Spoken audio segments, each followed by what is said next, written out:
शिक्षा राज्य मंत्री श्रीमान संजय धोत्रे जी,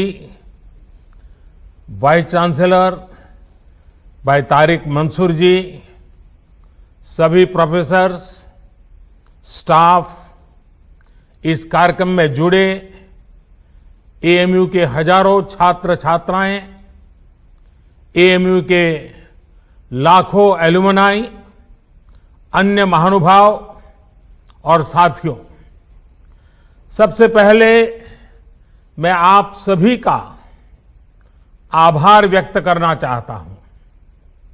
आपने एएमयू के शताब्दी समारोह के इस ऐतिहासिक अवसर पर मुझे अपनी खुशियों के साथ जुड़ने का मौका दिया है। मैं तस्वीरों में देख रहा था, century gate, social science department, mass communication, तमाम विभागों की बिल्डिंग्स को खूबसूरती से सजाया गया है। ये सिर्फ बिल्डिंग नहीं है, इनके साथ शिक्षा का जो इतिहास जुड़ा है, वो भारत की अमूल्य धरोहर है।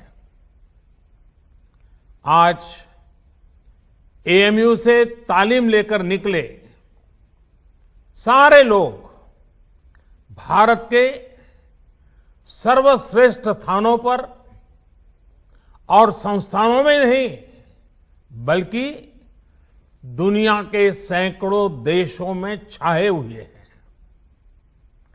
मुझे विदेश यात्रा के दौरान अक्सर यहां के एलुमनाई मिलते हैं, जो बहुत गर्व से बताते हैं कि मैं एएमयू से पढ़ा हूं। एएमयू के एलुमनाई कैंपस से अपने साथ हंसी मजाक और शेरो शायरी का एक अलग अंदाज लेकर आते हैं। वो दुनिया में कहीं भी हो, भारत की संस्कृति का प्रतिनिधित्व करते हैं। प्राउड अलीग्स, यही कहते हैं ना आप लोग, पार्टनर्स, आपके इस गर्व की वजह भी है। अपने 100 वर्ष के इतिहास में एएमयू ने लाखों जीवन को तराशा है, संवारा है, एक आधुनिक और वैज्ञानिक सोच दी है, समाज के लिए, देश के लिए कुछ करने की प्रेरणा जगाई है। मैं सभी के नाम लूंगा तो समय शायद बहुत कम पड़ जाएगा। एएमयू की ये पहचान, इस सम्मान का आधार उसके वो मूल्य रहे हैं जिन पर सर सैयद अहमद खान द्वारा इस संस्थान की स्थापना की गई है। ऐसे प्रत्येक छात्र छात्रा और इन 100 वर्षों में एएमयू के माध्यम से देश की सेवा करने वाले प्रत्येक टीचर प्रोफेसर का भी मैं अभिनंदन करता हूं। अभी कोरोना के इस संकट के दौरान भी एएमयू ने जिस तरह समाज की मदद की, वो अभूतपूर्व है। हजारों लोगों का मुफ्त टेस्ट करवाना, आइसोलेशन वार्ड बनाना, प्लाज्मा बैंक बनाना और पीएम केयर फंड में एक बड़ी राशि का योगदान देना समाज के प्रति आपके दायित्वों को पूरा करने की गंभीरता को दिखाता है। अभी कुछ दिन पहले ही मुझे चांसलर डॉक्टर सैयदना साहब की चिट्ठी भी मिली है। उन्होंने वैक्सीनेशन ड्राइव में भी हर स्तर पर सहयोग देने की बात कही है। देश को सर्वोपरि रखते हुए ऐसे ही संगठित प्रयासों से आज भारत कोरोना जैसी वैश्विक महामारी का सफलता से मुकाबला कर रहा है। साथियों, मुझे बहुत सारे लोग बोलते हैं कि एएमयू कैंपस अपने आप में एक शहर की तरह है। अनेकों डिपार्टमेंट्स, दर्जनों हॉस्टल्स, हजारों टीचर्स, प्रोफेसर्स, लाखों स्टूडेंट्स के बीच एक मिनी इंडिया भी नजर आता है। एएमयू में भी एक तरफ उर्दू पढ़ाई जाती है तो हिंदी भी, अरबी पढ़ाई जाती है तो यहां संस्कृत की शिक्षा का भी एक सदी पुराना संस्थान है। यहां की लाइब्रेरी में कुरान की मैन्युस्क्रिप्ट है तो गीता रामायण के अनुवाद भी उतने ही सहज कर रखे गए हैं। ये विविधता एएमयू कैसे और एएमयू जैसे प्रतिष्ठित संस्थान की ही सिर्फ नहीं, देश की भी ताकत है। हमें इस शक्ति को न भूलना है, न ही इसे कमजोर पड़ने देना है। एएमयू के कैंपस में एक भारत श्रेष्ठ भारत की भावना दिनों दिन मजबूत होती रहे, हमें मिलकर इसके लिए काम करना है। साथियों, बीते 100 वर्षों में एएमयू ने दुनिया के कई देशों से भारत के संबंधों को सशक्त करने का भी काम किया है। उर्दू, अरबी और फारसी भाषा पर यहां जो रिसर्च होती है, इस्लामिक साहित्य पर जो रिसर्च होती है, वो समूचे इस्लामिक वर्ल्ड के साथ भारत के सांस्कृतिक रिश्तों को नई ऊर्जा देती है। मुझे बताया गया है कि अभी लगभग 1000 विदेशी स्टूडेंट्स हमारे यहां एएमयू में पढ़ाई कर रहे हैं। ऐसे में एएमयू की ये भी जिम्मेदारी है कि हमारे देश में जो अच्छा है, जो बेहतरीन है, जो देश की ताकत है, वो देखकर, वो सीखकर, उसकी यादें लेकर के ये छात्र अपने अपने देशों में जाएं। क्योंकि एएमयू में जो भी बातें वो सुनेंगे, देखेंगे, उसके आधार पर वो राष्ट्र के तौर पर भारत की आइडेंटिटी से जोड़ेंगे। इसलिए आपके संस्थान पर एक तरह से दोहरी जिम्मेदारी है, अपना रिस्पेक्ट बढ़ाने की और अपनी रिस्पॉन्सिबिलिटी बखूबी निभाने की। आपको एक तरफ अपनी यूनिवर्सिटी की सॉफ्ट पावर को और निखारना है और दूसरी तरफ नेशन बिल्डिंग के अपने दायित्व को निरंतर पूरा करना है। मुझे विश्वास है एएमयू से जुड़ा प्रत्येक व्यक्ति, प्रत्येक छात्र छात्रा अपने कर्तव्यों को ध्यान में रखते हुए ही आगे बढ़ेगा। मैं आपको सर सैयद द्वारा कही गई एक बात, उस बात की आज याद दिलाना चाहता हूं। उन्होंने कहा था, अपने देश की चिंता करने वाले का पहला और सबसे बड़ा कर्तव्य है कि वो सभी लोगों के कल्याण के लिए कार्य करे, भले ही लोगों की जाति, मत या मजहब कुछ भी हो। साथियों, अपनी इस बात को विस्तार देते हुए सर सैयद ने एक उदाहरण भी दिया था। उन्होंने कहा था, जिस प्रकार मानव जीवन और उसके अच्छे स्वास्थ्य के लिए शरीर के हर अंग का स्वस्थ रहना जरूरी है, वैसे ही देश की समृद्धि के लिए भी उसका हर स्तर पर विकास होना आवश्यक है। साथियों, आज देश भी उस मार्ग पर बढ़ रहा है जहां प्रत्येक नागरिक को बिना किसी भेदभाव देश में हो रहे विकास का लाभ मिले।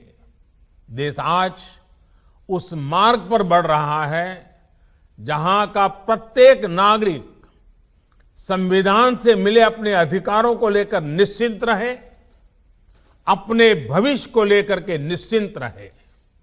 देश आज उस मार्ग पर बढ़ रहा है जहां मजहब की वजह से कोई पीछे न छूटे, सभी को आगे बढ़ने के समान अवसर मिले, सभी अपने सपने पूरे करें।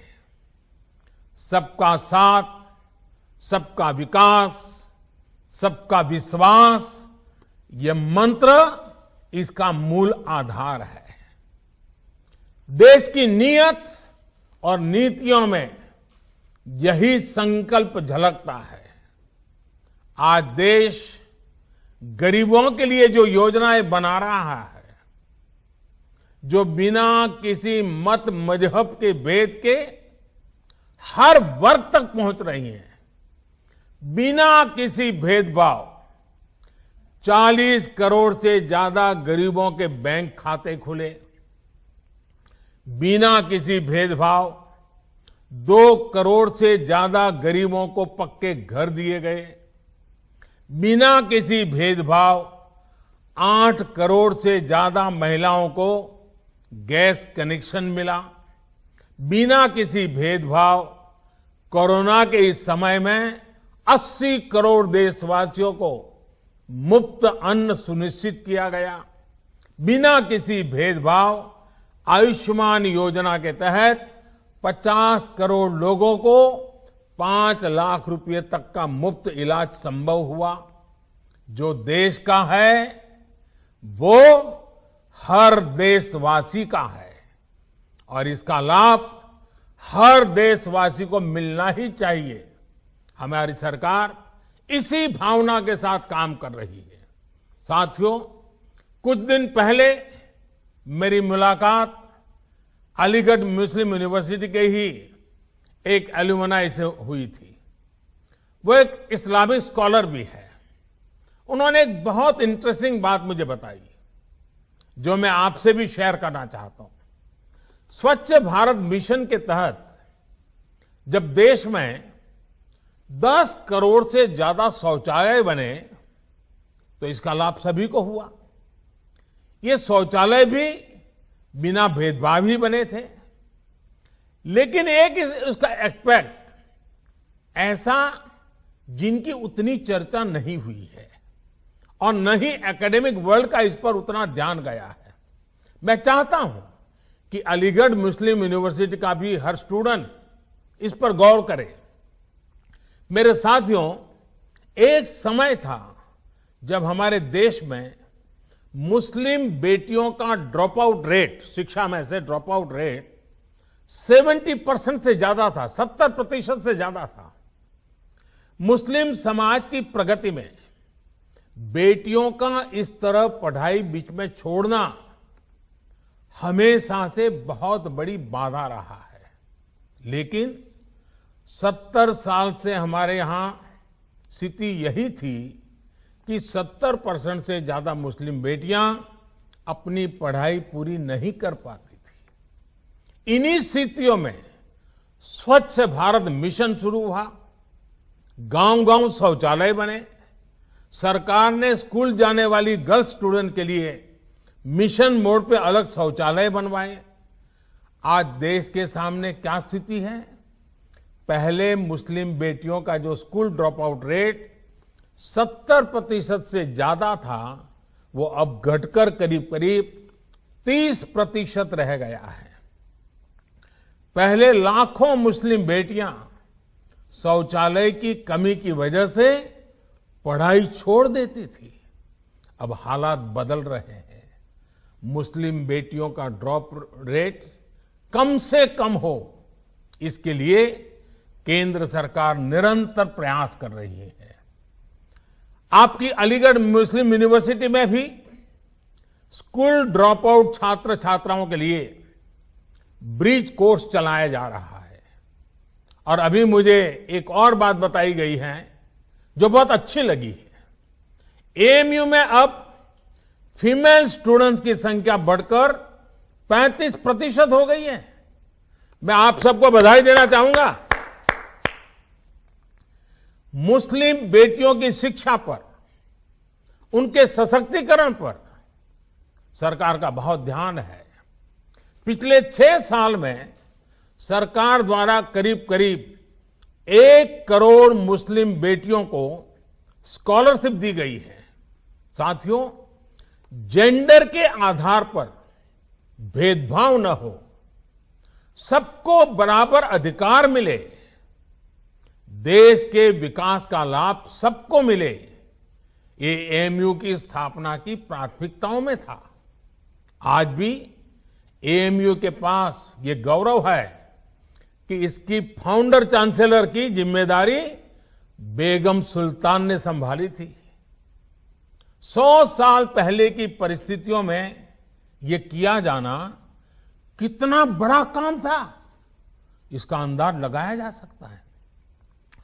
आधुनिक मुस्लिम समाज के निर्माण का जो प्रयास उस समय शुरू हुआ था, 3 तलाक जैसी कुप्रथा का अंत करके देश ने आज उसे आगे बढ़ाया है। साथियों, पहले ये कहा जाता था कि अगर एक महिला शिक्षित होती है तो पूरा परिवार शिक्षित हो जाता है। ये बात सही है, लेकिन परिवार की शिक्षा के आगे भी इसके गहरे मायने हैं।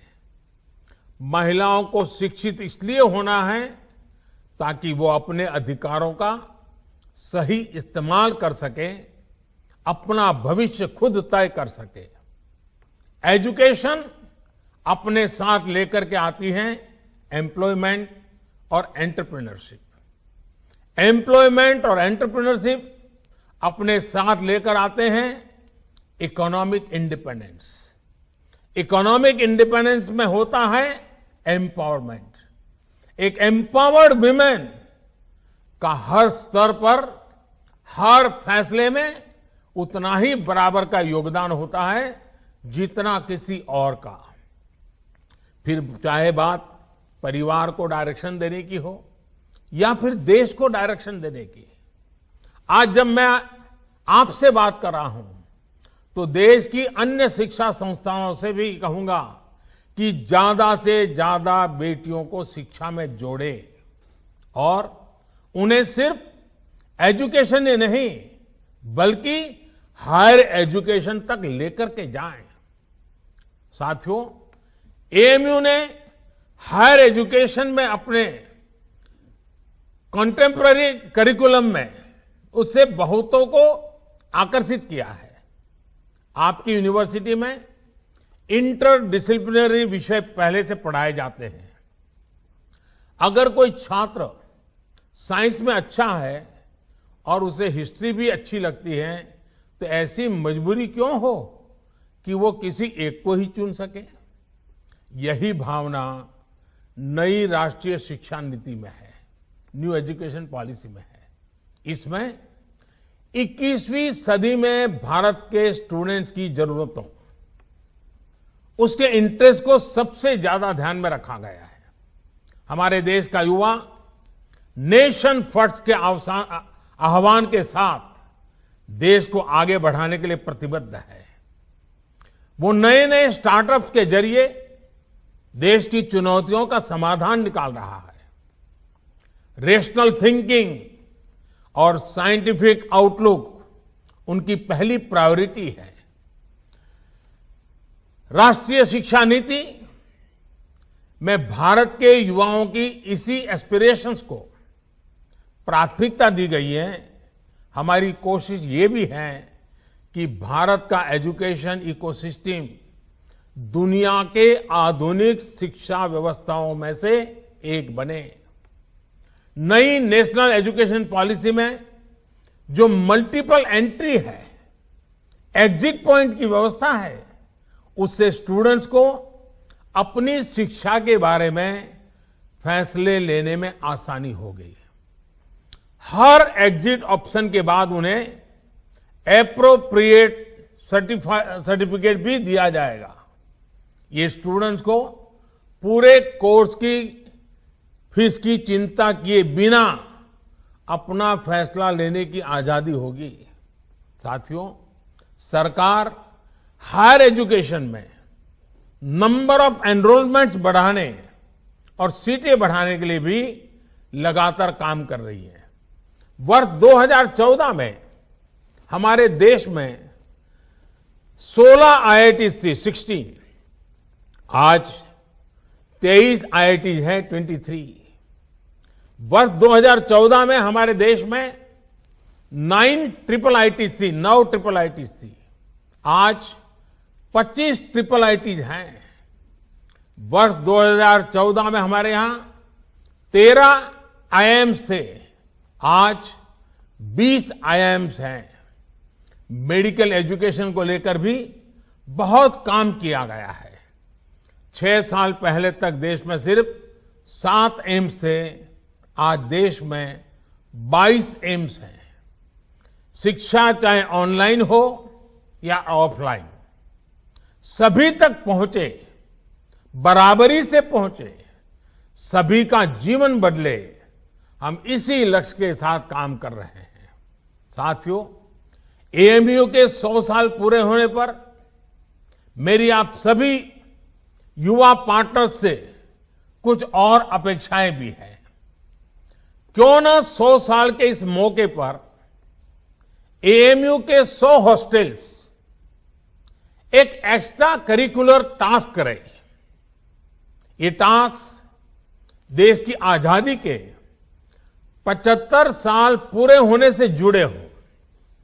जैसे एएमयू के पास इतना बड़ा इनोवेटिव और रिसर्च ओरिएंटेड टैलेंट है, क्यों न हॉस्टल के छात्र ऐसे स्वतंत्रता संग्राम के सेनानियों पर रिसर्च करके उनके जीवन को देश के सामने लाए, जिनके बारे में अभी उतनी जानकारी नहीं है।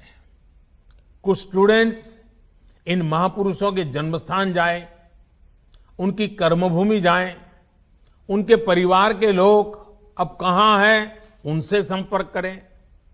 कुछ स्टूडेंट्स ऑनलाइन रिसोर्स को एक्सप्लोर करें। उदाहरण के तौर पर 75 हॉस्टल्स एक एक आदिवासी फ्रीडम फाइटर पर एक एक रिसर्च डॉक्यूमेंट तैयार कर सकते हैं। इसी तरह 25 हॉस्टल्स महिला फ्रीडम फाइटर्स पर रिसर्च कर सकते हैं, काम कर सकते हैं।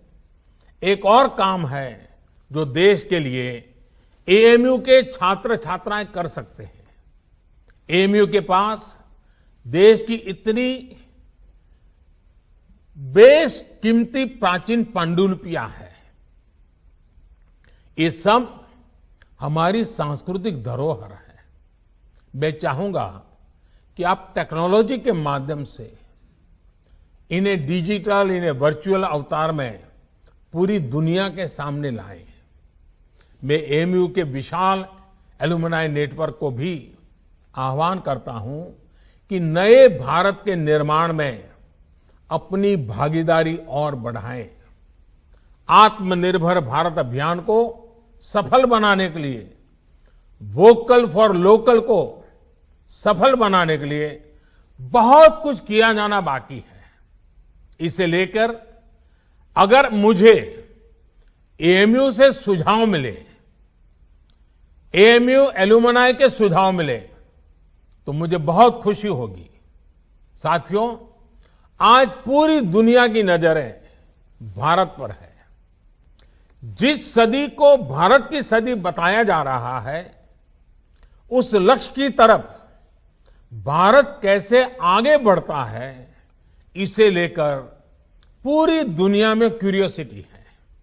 इसलिए आज हम सभी का एकमात्र और एकनिष्ठ लक्ष्य ये होना चाहिए कि भारत को आत्मनिर्भर कैसे बनाएं। हम कहां और किस परिवार में पैदा हुए, किस मत मजहब में बड़े हुए, इससे भी अहम यह है कि हर एक नागरिक की आकांक्षाएं और उसके प्रयास देश की आकांक्षाओं से कैसे जुड़े। जब इसको लेकर एक मजबूत नींव पड़ेगी तो लक्ष्य तक पहुंचना और आसान हो जाएगा। साथियों, समाज में वैचारिक मतभेद होते हैं, ये स्वाभाविक भी है, लेकिन जब बात राष्ट्रीय लक्ष्यों के प्राप्ति की हो तो हर मतभेद किनारे रख देना चाहिए। जब आप सभी युवा साथी इस सोच के साथ आगे बढ़ेंगे तो ऐसी कोई मंजिल नहीं जो हम मिलकर के हासिल न कर सके। शिक्षा हो, आर्थिक विकास हो, बेहतर रहन सहन हो, अवसर हो, महिलाओं का हक हो, सुरक्षा हो, राष्ट्रवाद हो, ये जो चीजें हैं जो हर नागरिक के लिए जरूरी होती है, ये कुछ ऐसे मुद्दे हैं जिन पर हम अपनी राजनीतिक या वैचारिक मजबूरियों के नाम पर असहमत हो ही नहीं सकते। यहां अलीगढ़ मुस्लिम यूनिवर्सिटी में इन मुद्दों पर बात करना मेरे लिए इसलिए भी स्वाभाविक है क्योंकि यहां से स्वतंत्रता के अनेक सेनानी निकले हैं, इस मिट्टी से निकले हैं। इन स्वतंत्रता सेनानियों की भी अपनी पारिवारिक, सामाजिक, वैचारिक परवरिश थी, अपने अपने विचार थे, लेकिन जब गुलामी से मुक्ति की बात आई तो सारे विचार आजादी के एक लक्ष्य के साथ ही जुड़ गए। साथियों, हमारे पूर्वजों ने जो आजादी के लिए किया, वही काम अब आपको, युवा पीढ़ी को नए भारत के निर्माण के लिए करना है। जैसे आजादी एक कॉमन ग्राउंड थी, वैसे ही नए भारत के लिए हमें एक कॉमन ग्राउंड पर काम करना है। नया भारत आत्मनिर्भर होगा, हर प्रकार से संपन्न होगा, तो लाभ भी सभी 130 करोड़ से ज्यादा देशवासियों को होगा। ये विमर्श समाज के हर हिस्से तक पहुंचे, ये काम आप कर सकते हैं, युवा साथी कर सकते हैं।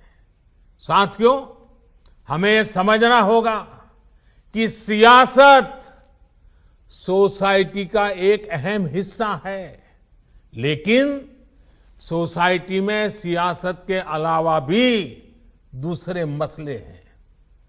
सियासत और सत्ता की सोच से बहुत बड़ा, बहुत व्यापक किसी भी देश का समाज होता है। पॉलिटिक्स के ऊपर भी समाज को आगे बढ़ाने के लिए बहुत स्पेस होती है। उस स्पेस को भी एक्सप्लोर करते रहना बहुत जरूरी है। ये काम हमारे एएमयू जैसे कैंपस कर सकते हैं, आप सभी कर सकते हैं।